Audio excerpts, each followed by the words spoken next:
नमस्कार साथियों, बहुत सारे दोस्तों का कहना है कि सर यूपी टेट के जो नोटिफ़िकेशन है कब तक आने वाले हैं, तो हम बता देते हैं। साथ ही जो नोटिफ़िकेशन इसका सितंबर के मध्य तक आ जाएगा और प्लस आपके जो एग्ज़ाम हैं, लास्ट नवंबर तक कराए जाने की पूरी चांस बन रहे हैं यहाँ पर। अगर देखा जाए साथी कल एक मतलब कि 4 तारीख को एक नोटिस आया था जिसमें साफ-साफ ये बातें कही गई थी, जिसमें कि आप सभी चाहे जिस भी चाहे डीएलएड के में अब न्यू एडमिशन ही क्यों ना ले रहे हों आप, तब भी आपका सीटेट, यूपीटेट एक तरह से वैलिड करार दिया जाएगा। इसके पीछे बहुत सारे बच्चों की भ्रांतियाँ भी हैं, हम उसको क्लियर करेंगे। बहुत सारे बच्चों का कहना है कि सर इसमें पैसे वसूलने की बात हो रही है, तो हम सारी बातें आपको क्लियर करेंगे। और बहुत सारे विद्यार्थियों का कहना है कि सर यह क्या जो बच्चे क्लियर कर लेंगे फर्स्ट ईयर में ही या फिर जो एडमिशन ले रहे हैं डीएलएड में या फिर सेकंड सेमेस्टर में हैं, सेकंड सेमेस्टर नहीं क्लियर है डीएलएड और बीएड का, तो क्या उनका शिक्षक भर्ती में वैलिड हो जाएँगे? तो उन सब सारी बातों पे चर्चा करेंगे और बहुत सारे बच्चों का यह भी कहना है कि सर जो हम लोग का जैसे कि हम लोग का अगर सेमेस्टर बैक है या फिर बैक है, तो कैसे क्लियर होगा? और एक और यहाँ पे भ्रांति आपका क्लियर करेंगे साथ ही, जैसे कि जब आप यूपी टेट, सीटेट के लिए अप्लाई करते हैं तो हमें परस्यूइंग माँगा जाता है। तो परस्यूइंग का 2 मतलब यहाँ पे निकाला गया है, हम वो भी बात करेंगे। और जब आप एग्ज़ाम देने जाते हैं वहाँ पर तो आपसे ओरिजिनल मार्कशीट माँगा जाता था, आपके सेकंड सेमेस्टर तक के लिए, अभी तक। तो इसमें भी एनसीटी को सुधार करने की बहुत ज़्यादा आवश्यकता है। इस विषय पर पूरे विषय पर हम बात करने वाले हैं। चलिए पहले बात कर लेते हैं साथी कि इसकी आवश्यकता क्यों पड़ी? हम आपको पहले ही बता चुके थे साथी देखिए, चाहे आप डीएलएड के फर्स्ट सेमेस्टर में रहें, चाहे आप सेकंड सेमेस्टर में रहें, चाहे थर्ड सेमेस्टर में रहें, पहले तो सेकंड सेमेस्टर के बाद आप परस्यूइंग में एक तरह से वैलिड माना जाता था, परस्यूइंग माना जाता था, वह एनसीटी की गाइडलाइन के अनुसार। लेकिन अभी फिलहाल में बच्चों इसमें संशोधन किया गया है सुप्रीम कोर्ट के द्वारा क्योंकि एक यहाँ पर आप पैरा देख रहे हैं साथी, पैरा यहाँ पे देख रहे हैं साफ-साफ कि एक प्रशिक्षु थे जिन्होंने कह लीजिए कि वह सेकंड सेमेस्टर में अभी अप्लाई ही नहीं मतलब सेकंड सेमेस्टर में पहुँचे ही नहीं थे, फर्स्ट सेमेस्टर में थे। उन्होंने यूपी टेट क्लियर किया था और यूपी टेट क्लियर करने के बाद उन्होंने सीधे एक तरह से रिट लगा दिया सुप्रीम कोर्ट में कि जब हम यूपी टेट क्लियर कर सकते हैं फर्स्ट सेमेस्टर में ही या फिर सेकंड सेमेस्टर में ना पहुँचने से पहले ही क्लियर कर सकते हैं, तो ऐसा कोई रूल होना ही नहीं चाहिए कि किसी भी बच्चों के लिए यह एक तरह से कंडीशन हो जाए कि आप अगर सेकंड सेमेस्टर पास करते हो तभी आप परस्यूइंग में कहलाओगे। तो वहाँ पर यह संशोधन आया गया ये लाया गया साथ ही ना ही एनसीटी के द्वारा, ना ही राज्य सरकार के द्वारा, ना ही पीएनपी के द्वारा।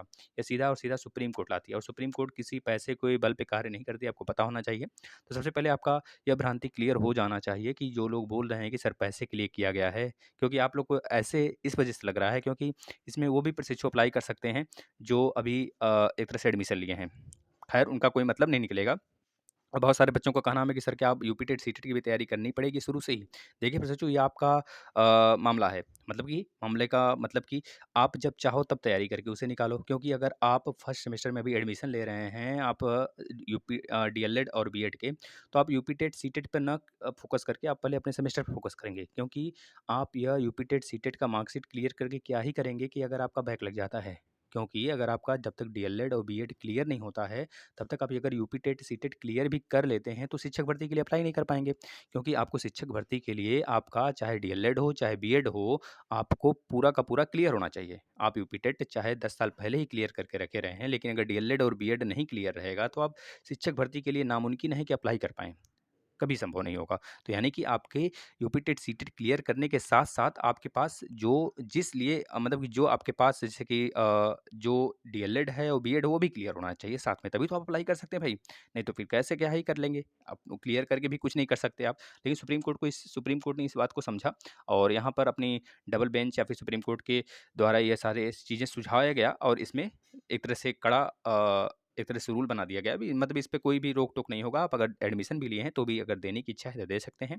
इससे उन बच्चों को फ़ायदा हो जाएगा जो बच्चे क्लियर करके बैठे हैं और सेकंड सेमेस्टर लगभग 2017-2018 बैच के बच्चे हैं, जो कि बैक उनका लगा हुआ है सेकंड सेमेस्टर में। क्योंकि यहाँ पर व एक रूल था कि सेकंड सेमेस्टर पास करने के बाद ही वैलिड करार दिया जाएगा। अब उन बच्चों का भी वैलिड हो जाएगा। ठीक है?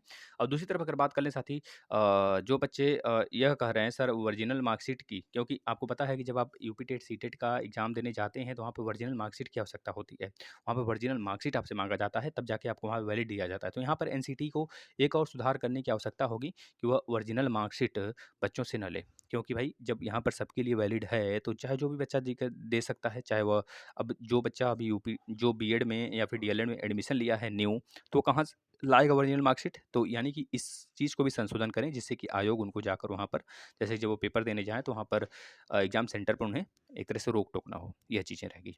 तो बच्चों यह आपका क्लियर हुआ होगा, चाहे आप यूपी टेट दें, चाहे सीटेट दें, है ना? ये चीज़ें हैं, लेकिन शिक्षक भर्ती के लिए अप्लाई तभी कर पाएँगे जब आपका बीएड और डीएलएड क्लियर होगा। दूसरी तरफ यहाँ पे पैसा का मामला कुछ नहीं है, और दूसरी तरफ एक बात और होनी चाहिए साथ ही, देखिए कुछ बच्चों का कहना है कि जैसे टेट और सीटेट के लिए लाइफ टाइम नहीं करना चाहिए था। हम इस पे अमल करते हैं, इस बात को आप लोग भी अपने विचार में लाइएगा, इसमें ज़रूर कमेंट करिएगा, लाइफ टाइम होना चाहिए था कि नहीं होना चाहिए था, क्योंकि हमारे शिक्षकों को साथ ही अपडेट रहना चाहिए। शिक्षक एक ऐसी प्रणाली ही है, जब तक आप अपडेट नहीं होंगे शिक्षा जगत से, तब तक आप शिक्षक कहलाने लायक ही नहीं रहेंगे। यानी कि शिक्षक के लिए हमें, अगर भविष्य के मान लीजिए आप आज हमारी एज, अपनी एज देखें तो 25.5 साल यानी 26 साल हमारी एज है। अगर हमारी 25.5 साल 26 साल अगर हमारी एज है, तो क्या आज के डाटा भविष्य में काम देंगे?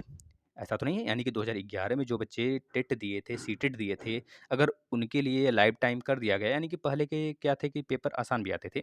आज अगर देखा जाए, पेपर आसान, कल पेपर का लेवल बढ़ा है, हम मान सकते हैं पहले के बच्चे उतना नहीं पढ़ते थे, लेकिन अब के बच्चे उतना पढ़ रहे हैं, इस बात को नहीं गौर किया जाएगा। क्योंकि इसके पहले जो पेपर होता था, साथ ही जो शिक्षक भर्ती में अप्लाई होते थे, 2011 से पहले वो डायरेक्ट एडमिशन होता था, मतलब डायरेक्ट वहाँ जॉइनिंग होती थी। यानी कहने का इन द सेंस है कि आपका जो मेरिट होता था उसके आधार पे। लेकिन अब 2011 से ऐसा हुआ है, 2011 से लेकर 2019 तक तो ऐसा भी था, कोरोना के कारण यह लाइफ टाइम कर दिया गया कह लीजिए, जिससे कि उन प्रशिक्षुओं को दिक्कत ना हो जो बार-बार दें, है ना? तो इसमें हमें नहीं लगता है कि लाइफ टाइम इसे किया जाना चाहिए था, जिससे कि हमारा ये नुकसान होगा और हमें अपडेट रहने की आवश्यकता भी पड़ सकती है। क्योंकि जो बच्चे पिछली बार पिछले कई दशकों से क्लियर, मतलब किसी पिछले कई सालों से क्लियर करके बैठे हैं, वो तो खुश हो जाएँगे भाई। पिछले देख ही रहे होंगे कि आपके भैया होंगे जो 120 नंबर पाए थे, 130 नंबर पाए थे, लेकिन आज वही चीज़ें अगर हम पेपर देने जाते हैं तो बहुत सारे प्रशिक्षु पाते भी हैं, ऐसी बात नहीं है, लेकिन कुछ हमें आंकड़े जो है कि डिफरेंट देखने को मिलते हैं और बहुत ईजी न कहकर थोड़ा-सा लेवल अप देखने को मिलता है। तो इसमें आप लोग का क्या कहना होगा? आप लोग बताइएगा, क्या लाइफ टाइम होने चाहिए थे कि नहीं होने चाहिए थे? क्योंकि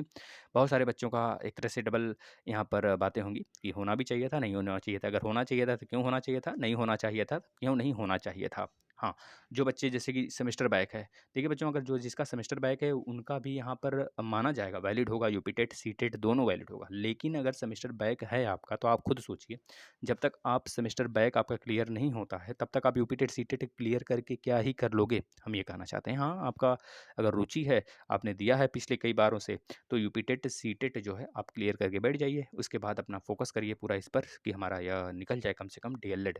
क्योंकि आप सेमेस्टर बैक जब तक क्लियर होगे, तब तक यूपी टेट, सीटेट अगर आपका क्लियर भी हो जाता है, तो भी आप शिक्षक भर्ती में आगामी नहीं बैठ सकते हैं।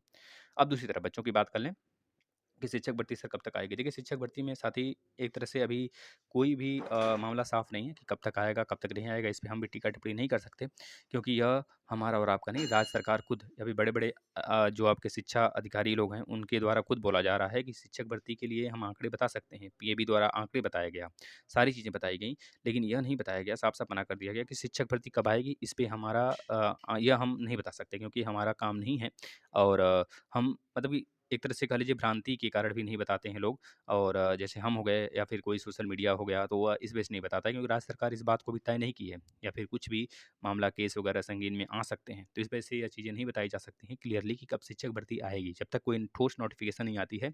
यह देखिए, पीएनपी, एनसीईआरटी हो, चाहे एनसीटीई हो, मतलब कि आपका एससीईआरटी हो, एनसीईआरटी नहीं, एससीईआरटी लखनऊ हो, चाहे आपका पीएनपी कार्यालय इलाहाबाद का हो, चाहे आपका एनसीटीई की गाइडलाइन हो, यह सब एक तरह से कह लीजिए सुझाव पे कार्य करते हैं। साथ ही एनसीटीई तो डायरेक्ट सरकार ही होती है एक तरह से कह लीजिए। लेकिन जब तक हमारी राज्य सरकार द्वारा सुझाव नहीं दिया जाता, तब तक ये कोई गाइडलाइन नहीं जारी करती है। अब यहाँ पर इनको एक तरीके से सुझाव यहाँ पर सुधार करना पड़ेगा। एक चीज़ और कि एनसीटीई द्वारा एक सुधार यहाँ पे करना पड़ेगा। अगर यहाँ पर सारे प्रशिक्षुओं को यूपी टेट, सीटेट वैलिड दे दिया गया है, तो हमें क्या करना होगा, यहाँ पर जो ओरिजिनल मार्कशीट है उसको भी इनवैलिड करना होगा। मतलब कि ओरिजिनल मार्कशीट अगर लेकर जो ना जाता है, तो भी उसको पेपर दिया जाना चाहिए। तो ये चीज़ें उसमें मेंशन होना चाहिए, क्योंकि पिछली बार ऐसा उन्होंने पीएनपी के द्वारा पूछने पर ये सारी चीज़ें बताई गई थी कि जब तक वहाँ से कोई ठोस नोटिफ़िकेशन नहीं आता है, तब तक आपको ओरिजिनल मार्कशीट ले जाना ही होगा। तो ये चीज़ें हैं, अब देखना है आगे क्या होता है, लेकिन आप लोग ज़रूर बताइएगा टी-टेट और सी-टेट लाइफ टाइम होकर क्या अच्छा हुआ है? अगर लाइफ टाइम ना होता तो क्या अच्छा होता? दोनों बातें आप रखेंगे अपने। और इस वीडियो को देखने के लिए आपका बहुत-बहुत धन्यवाद। शाम तक हम आपके हो सके हैं 7 या 7-10 तक आपके जितने कमेंट हैं उसका हम जवाब ज़रूर देंगे। अगर आपका कोई डाउट है तो आप कमेंट ज़रूर करिएगा। चाहे चाहे जो डाउट हो साथियों। इस वीडियो को शेयर करिए जिससे और भी प्रशिक्षु समझ सकें इसे। धन्यवाद।